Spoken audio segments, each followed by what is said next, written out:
Después de la conferencia, Alex, vamos a tener a Iván Asquith, que va a ser la última conferencia, y finalmente vamos a tener el panel de preguntas. Les recuerdo que el hashtag es AskTransmedia.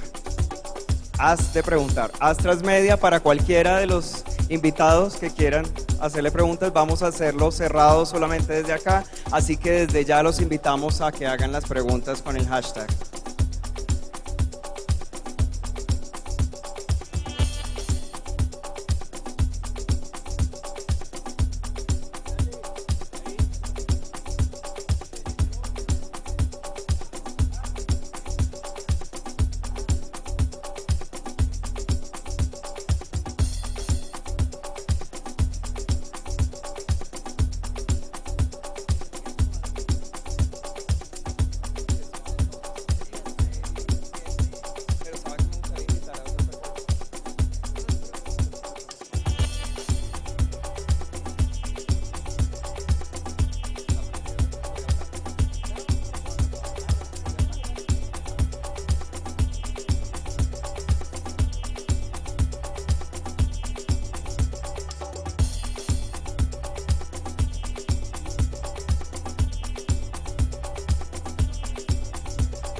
Un último anuncio, les recuerdo que la conferencia de Timo Borenzuola quedó para el jueves a las 10 a.m. en el Centro Andino en la sala 3.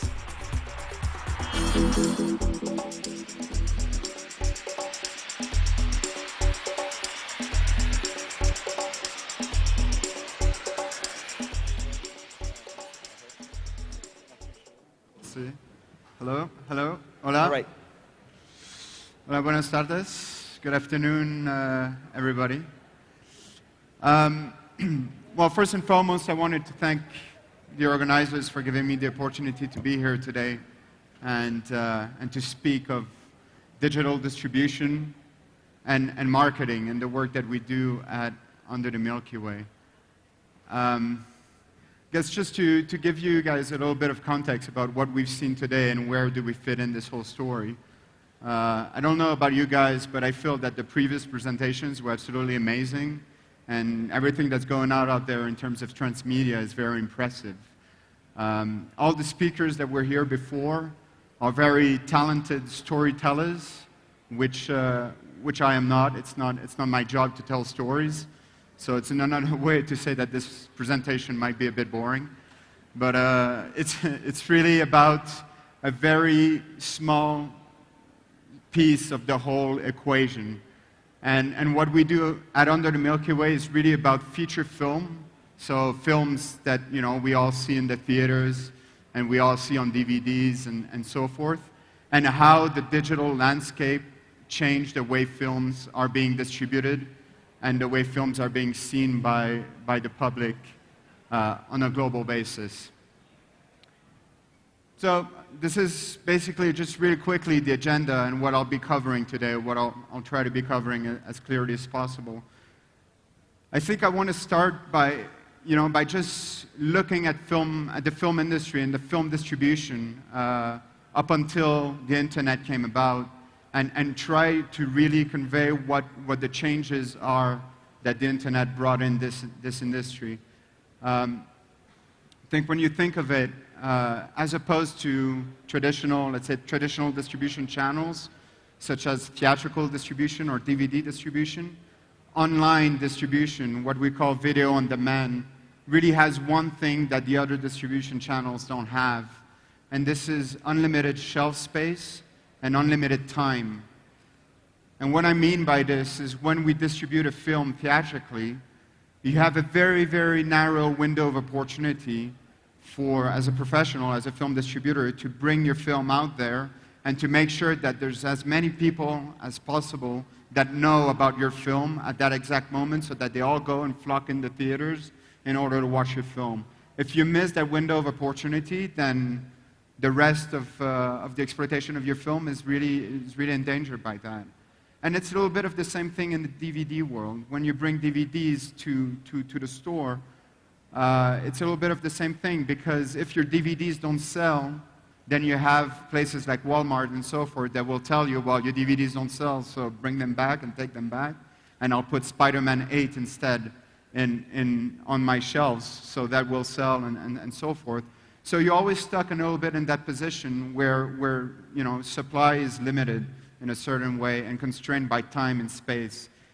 And when we look at online video on-demand platforms such as iTunes, Google, Amazon, and the platforms I'll be talking about, one of their particularities is exactly the fact that all films can be available at all times at the same time.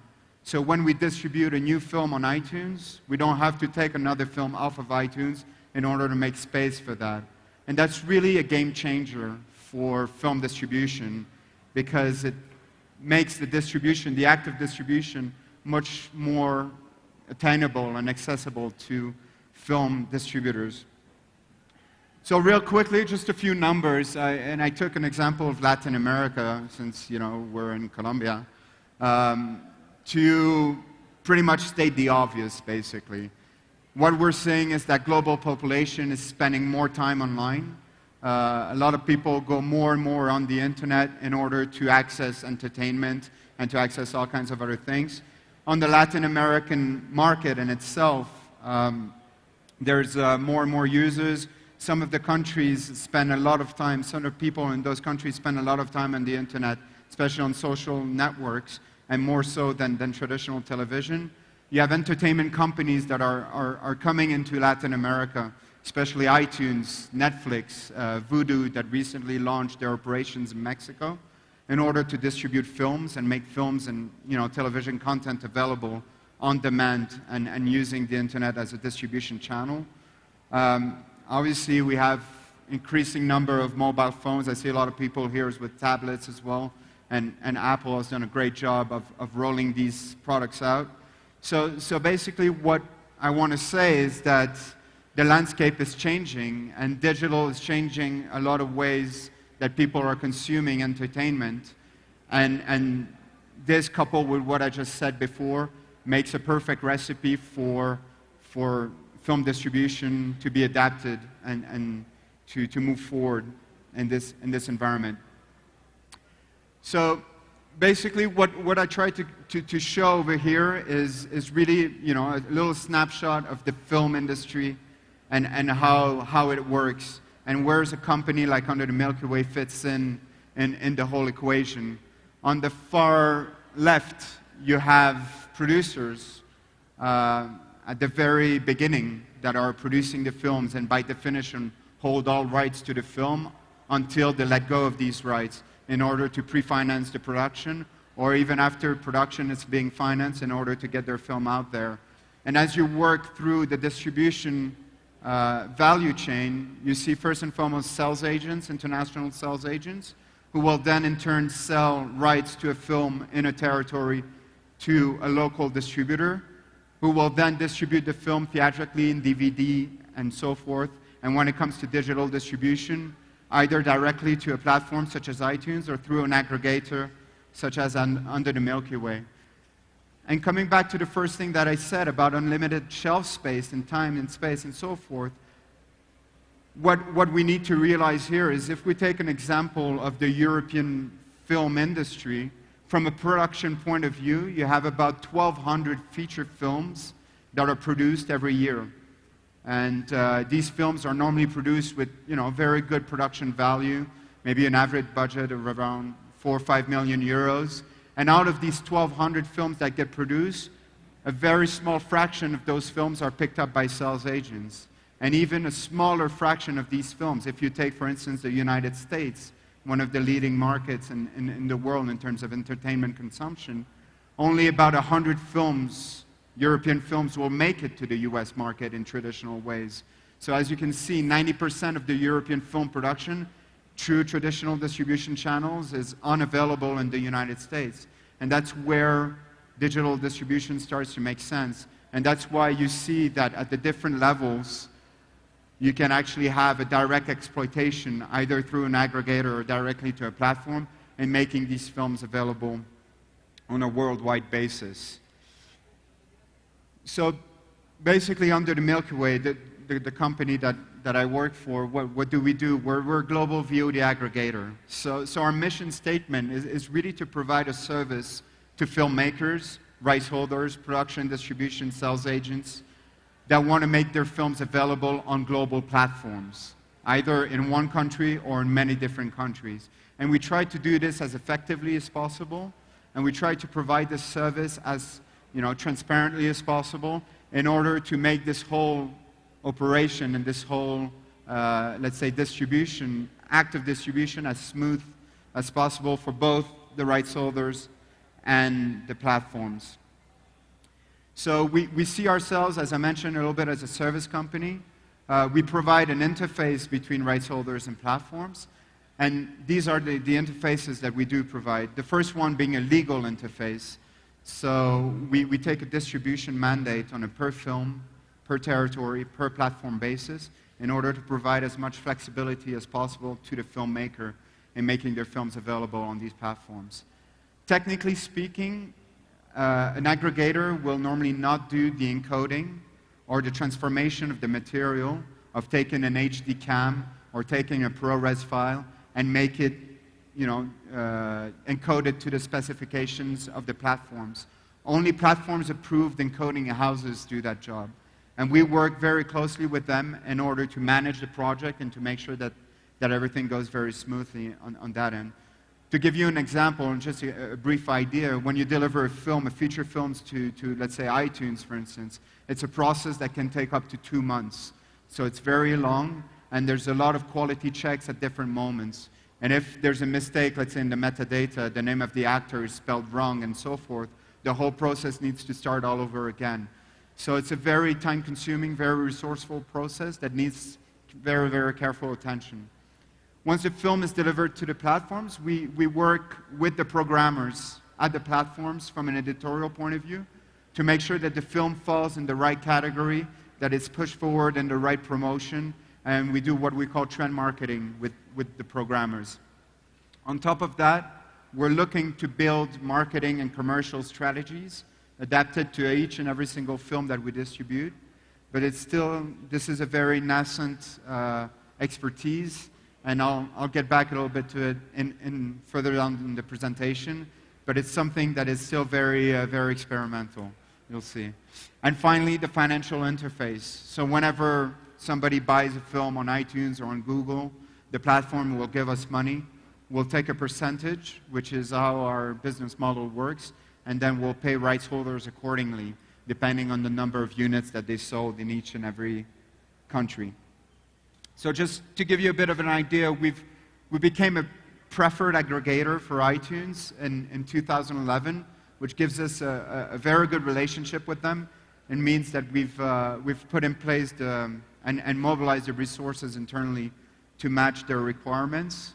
We now have more than 1,000 films in exploitation on a worldwide basis. We exploit them in more than 60 countries now. We have deals, open deals, with more than 250 rights holders, some of which are based here in Colombia, but also in many other countries.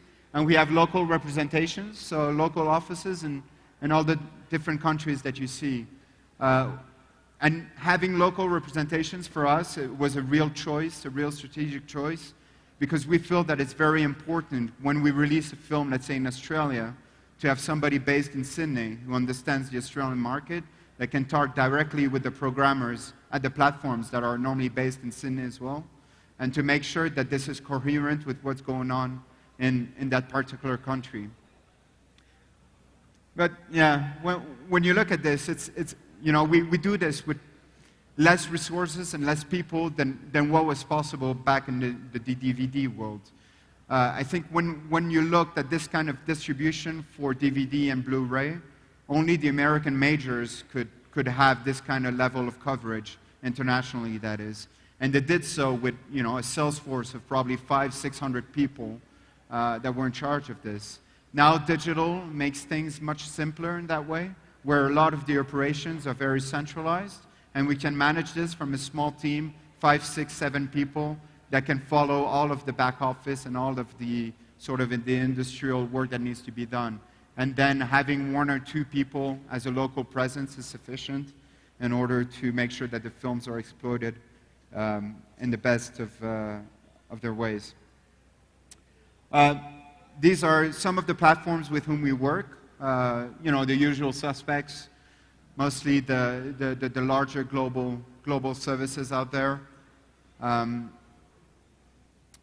And to come back to just the different models that we provide, as you can see in the first example, that's what we call a local aggregation model. So PlayArte is a Brazilian company. They distribute films in Brazil, and they sub-distribute films in other countries in Latin America. And sometimes they hold right for pan-Latin American exploitation of their films. So what we provide to them as a service is that interface between them and iTunes or the other platforms in order to make their films available locally.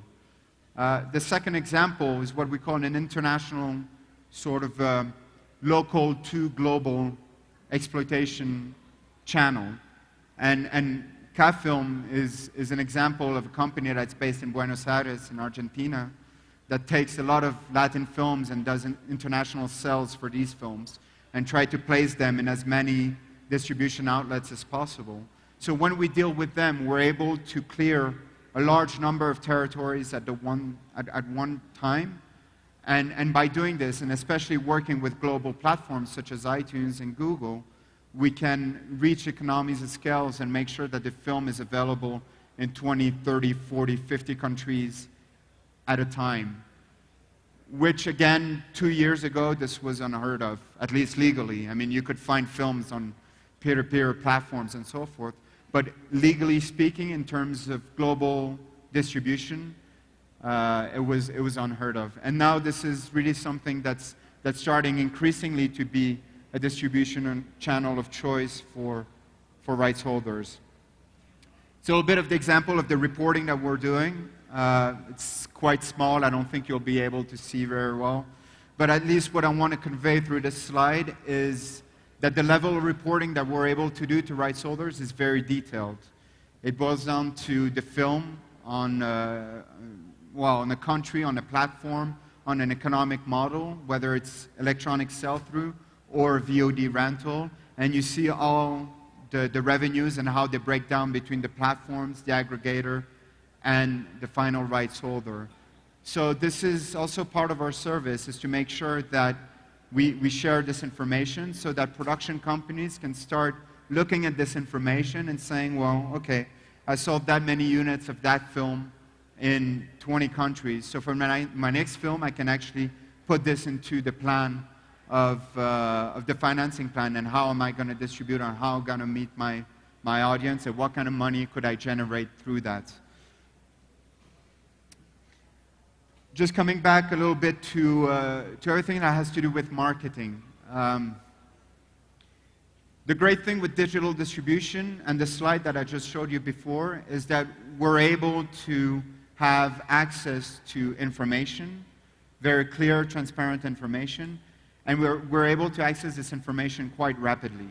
On a daily basis, I can tell you basically how many units you sold yesterday.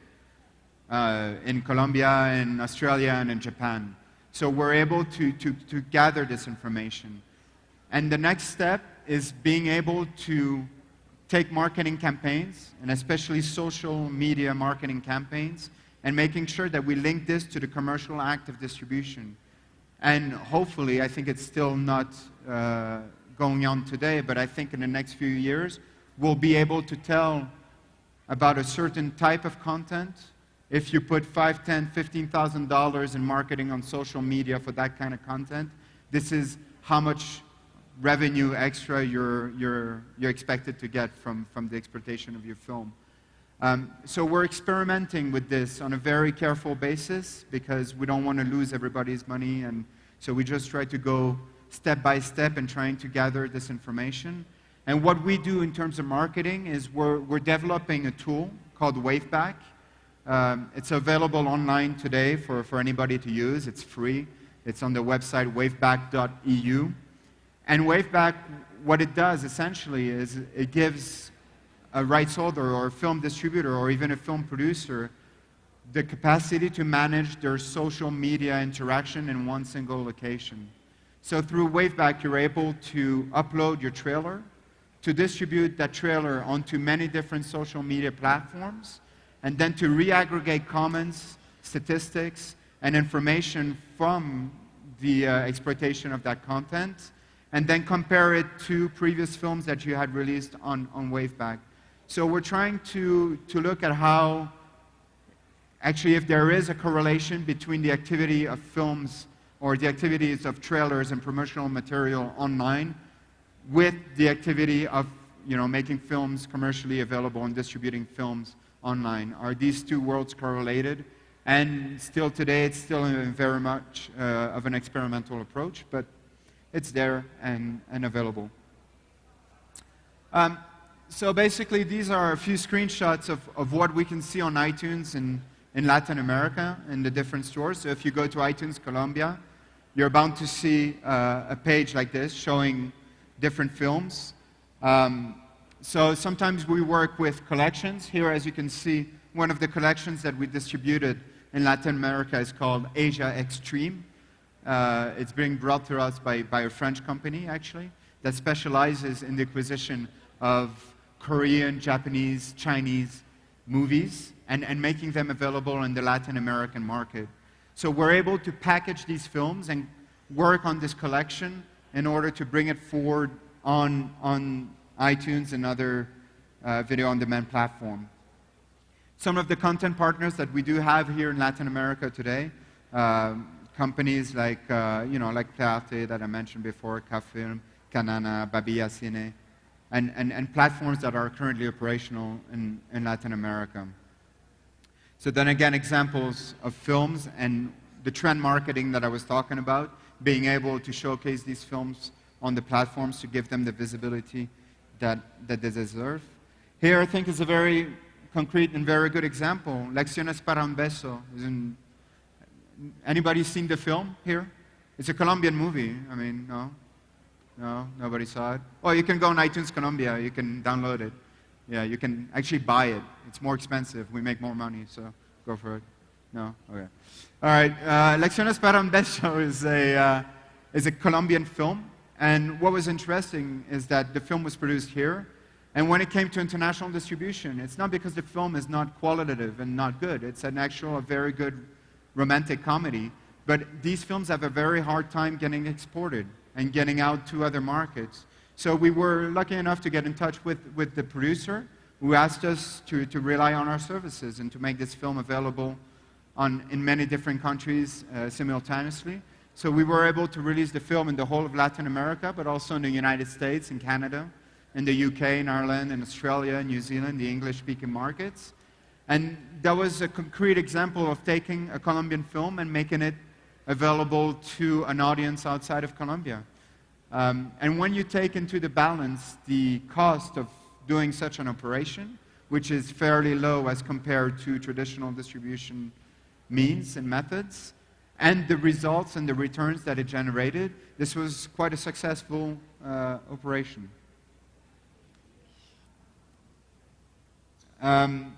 So then again, there's marketing that we can bring on top of that. So we try to coordinate mostly with the platforms themselves that use Facebook or use Twitter and Pinterest and so forth in order to make sure that the films are showcased on these platforms.